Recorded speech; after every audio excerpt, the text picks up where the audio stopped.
সব দায়িত্ব একদিন শেষ হবে, কিন্তু বয়স আর সময় আর কখনো ফিরে আসে না।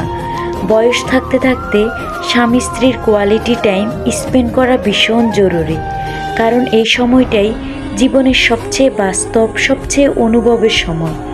তখন শরীর শক্ত থাকে, মন থাকে প্রাণবন্ত, আর অনুভূতিগুলো থাকে গভীর। তখন একসাথে হাঁটলে পা ব্যথা করে না, একসাথে হাসলে হাসিটা মন থেকে বের হয়, আর একসাথে নীরব থাকলেও সেই নীরবতায় ভালোবাসা কথা বলে।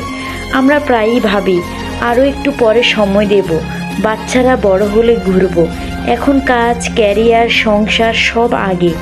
কিন্তু সত্যিটা হলো, কাজ শেষ হলে সময় শেষ হয়ে যায়। দায়িত্ব কমলেও শরীর আর আগের মতো সায় দেয় না।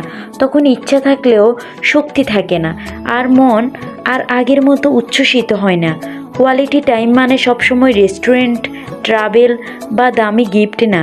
কোয়ালিটি টাইম মানে একসাথে চা খাওয়া, দিনের শেষে 2 মিনিট মন খুলে কথা বলা, একসাথে নামাজ পড়া, একসাথে রান্নাঘরে দাঁড়ানো, হঠাৎ অকারণে হাসি, বা শুধু পাশাপাশি বসে থাকা। এই ছোট ছোট মুহূর্তগুলোই একদিন জীবনের সবচেয়ে বড় স্মৃতি হয়ে দাঁড়ায়।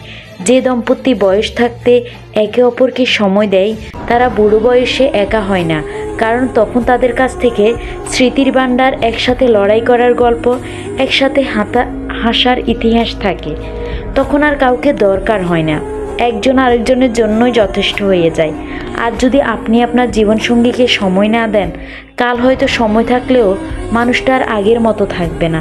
অনুভূতি ফিকে হয়ে যাবে, কথা কমে যাবে, আর সম্পর্কটা শুধু দায়িত্বে পরিণত হবে। তাই মনে রাখবেন, টাকা পরে আসতে পারে, সাফল্য দেরিতে আসতে পারে, কিন্তু বয়স আর ভালোবাসার সময় একবার চলে গেলে আর ফিরে আসে না। আজই সময় দিন, আজই কথা বলুন, আজই পাশে বসুন, কারণ শেষ পর্যন্ত মানুষ মনে রাখে না আপনি কত টাকা উপার্জন করেছেন, মনে থাকে আপনি তাকে কতটা সময় দিয়েছেন।